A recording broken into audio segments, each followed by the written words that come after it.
Eu vim fazer um adendo aqui só pra deixar algumas coisas mais claras. É porque elas são claras pra mim e de repente pra outras pessoas não são, que vai saber o que passa na cabecinha das pessoas.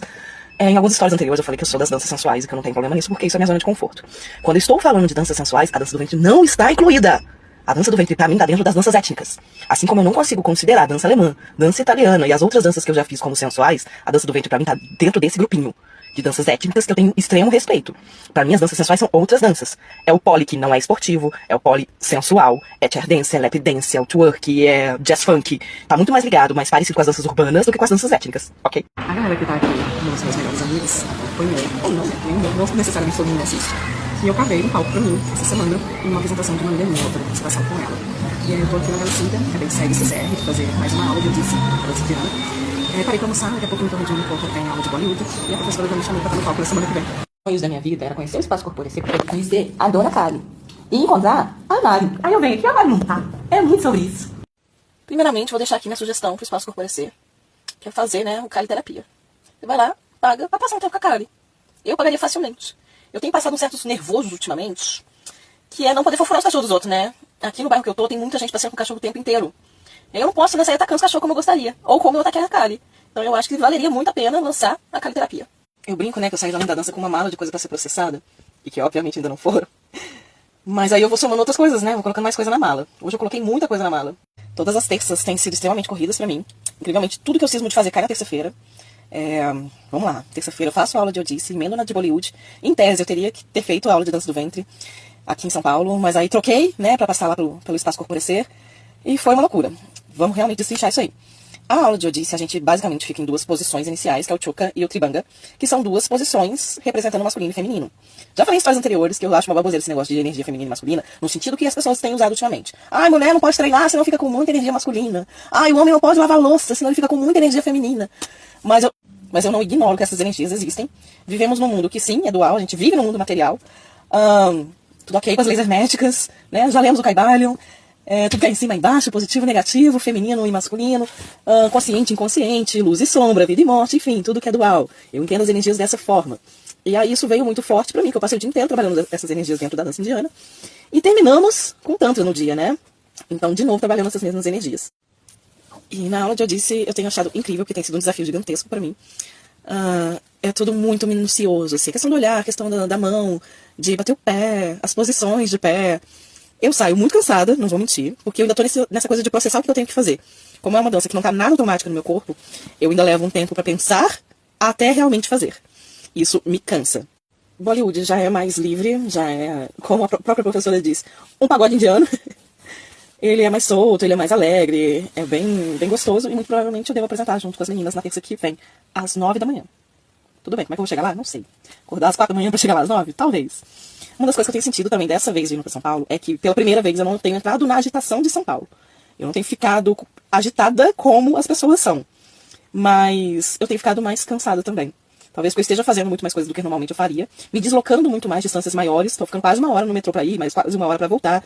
Sendo que antes eu só ficava... Acabei não ficando pra aula de Odisse de novo, que acontece às 4. Porque não ia dar tempo.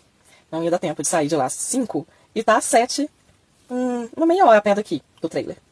Sim, essas são as distâncias de São Paulo. Eu ainda ia ter que comer alguma coisa, tomar um banho e tal, então optei por ir pra uma academia que já tava lá perto mesmo, fui uma academia ali na Augusta. Treinei, tomei meu banho, né, e voltei pro trailer, pra depois ir lá pro Espaço Corporecer. Eu fui andando pro Espaço Corporecer, um bairro do lado aqui, e no caminho eu vi mais uma escola de dança. E aí só de ter passado em frente eu falei, gente, por que não fazer uma aula experimental? O meu cérebro ele não funciona normalmente, não é possível, ele não pode ver uma escola de dança que ele quer entrar. Não sei nem de que dança que era, só sei que era escola de dança. E aí eu automaticamente já quero. É isso. Cheguei um pouquinho mais cedo lá, cheguei até antes mesmo da Jade, que foi quem conduziu todo o processo. E aí, por ter chegado cedo, deu tempo de fofurar bastante a Kali, ficar brincando lá com ela, e de conversar com a Jade sobre várias coisas. Sobre toda essa questão do trailer, né, que eu tô praticamente me identificando com o trailer. Eu não consigo mais falar, as pessoas sempre perguntam, onde você mora? E aí, invariavelmente, eu vou falar que moro no trailer. E toda essa questão de viajar sozinha, né? Enfim, dos nossos medos, de algumas coisas assim, a gente bateu um papinho ali rápido. Quando eu falei em histórias anteriores que eu não sou leiga, mas também não me aprofundei no assunto sobre o Tantra, é porque eu já tive algumas experiências estranhas que até então eu não sabia o que era. Invariavelmente essas experiências estão ligadas ao meio de dança, mas não necessariamente à dança em si. Então não acho que tenha uma correlação direta de Tantra com dança, Mas eu acho que realmente o Tantra tá ali além da dança. E algumas coisas podem ser utilizadas na dança sem contexto sexual, igual a galera tá reclamando aí que a gente tá sexualizando o Zouk, eu não vejo isso não, tá? A primeira experiência estranha que eu tive foi no ZIF de 2019, no baile de sábado, que foi como se o tempo tivesse sumido. Não é algo como, nossa, hoje o dia passou voando. Não é isso. É como se realmente eu tivesse me perdido no tempo, entrado numa fenda temporal e ido pra algum outro lugar. Parece que o baile inteiro se resumiu a uma música. Eu não lembro de nada do baile. Eu não lembro pra onde que eu fui. Provavelmente foi uma das primeiras vezes que minha consciência saiu do corpo e eu não percebi. E quando a gente deu por si, eu dancei praticamente o baile inteiro com a mesma pessoa. O baile inteiro não, mas uma boa parte do baile. As luzes já estavam acesas e o baile já tava acabando. E foi tipo, oi? Como? Onde eu tava esse tempo todo? A minha casa em Juiz de Fora sempre foi a casa da galera. Então toda vez que a galera do Zouk de Juiz de Fora precisava chamar alguns profissionais de fora, esses profissionais invariavelmente iam ficar hospedados na minha casa. E aí no evento que chamava meu primeiro Zouk, foi de 18 de março de 2020, foi um evento que foi muito importante pra mim, especificamente, porque eu consegui unir duas tribos minhas, que é a tribo do Zouk, a tribo da dança mesmo, com a galera do Utopia, que era um bar que eu ia muito, um bar super alternativo em Juiz de Fora, que é comandado pra galera hoje, que é do Beco, né? É a mesma galera. E essa galera tava nesse evento. Então eu olhava as pessoas chegando no evento, e eu estava como recepcionista do evento, e eu gostava de todo mundo. Mas era todo mundo. Eu não pude participar efetivamente desse evento, eu não tava no baile, eu não tava nas aulas, mas não tinha ninguém ali que eu tivesse algum porém. Era só todo mundo que eu gostava. Então eu tava num nível de amor, assim, fora do normal. E aí, à noite, tem isso também, meu corpo tava muito cansado. Tanto por receber as pessoas, quanto pela organização desse evento. E eu acho que o cansaço realmente abre portas pra algumas coisas, assim. Pra sair um pouco aqui do consciente também. Quando você tá com muito sono, você quase fica bêbada de sono. Eu tava nesse estado. E aí foi realmente que eu tive alguma experiência tântrica, mas até então eu não sabia o que era isso. Eu não tinha tido nada parecido, nem tinha ouvido falar, nem tinha buscado nada, e a pessoa que estava comigo também não. E ali começou uma busca muito louca minha de entender o que tinha acontecido. Porque tinha sido uma coisa que eu não tinha conseguido explicar. Eu comecei a ver um monte de coisas. Ali realmente era como se a minha consciência só foi. Ela saiu do corpo e passeou pelo cosmo e esqueceu também como é que volta. Mas voltou. Mas como eu achei aquela experiência muito louca, muito arrebatadora e não sabia explicar, eu comecei a procurar o que era, né? Que existia alguma coisa além do mundo físico, eu tinha certeza a partir desse ponto. E além disso, o universinho começou com as sincronicidades dele. Eu sempre fui uma pessoa extremamente cética, eu não acreditava nem desacreditava das coisas, mas pra mim simplesmente não importava. E as coisas foram aparecendo na vida, dentre elas o tarô. Como o universinho não gosta de botar sincronicidade na minha vida, gosta só um pouquinho, não deu acho que nem 2 semanas de ter acontecido isso, a Brenda fez uma live com o Gui Parada falando sobre Tantra. E aí eu fui me identificando com tudo que ela falava, de todas as sensações que ela teve. Falei, gente, foi isso. Eu não procurei mais nada sobre isso, mas as coisas foram vindo. De repente eu comecei a me conectar mais com esse lado das sensações, mais com esse lado do sentir, mais com esse lado muito subjetivo das coisas. E desse mundo místico, de, porra, tem mais do que apenas carne e osso aqui. E não foi uma busca ativa, de, eu tenho que buscar, eu tenho que ler, eu tenho que pesquisar. As coisas simplesmente vieram na minha mão, como os oráculos continuam vindo até hoje.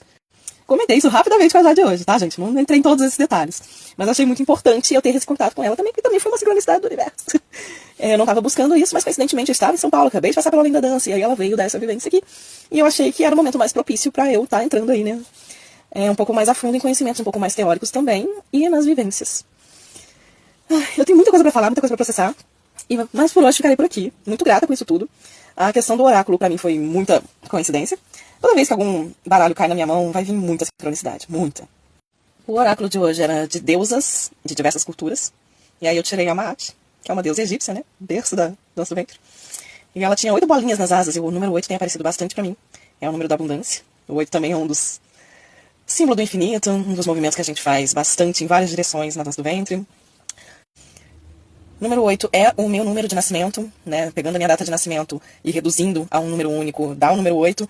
Número 8 também é a carta da justiça no tarô, que a justiça por si só já seria a carta dos librianos, e eu sou libriana, e também a minha data de nascimento.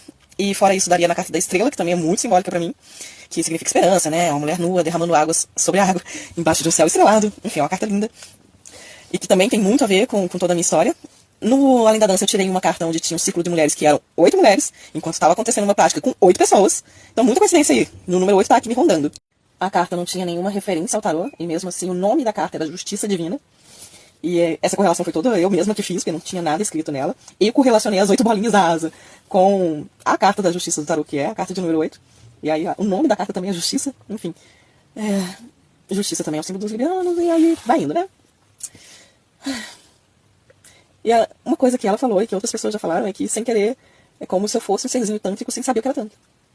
Eu tenho uma facilidade incrível de acessar alguns lugares que não sei como cheguei lá. E é isso.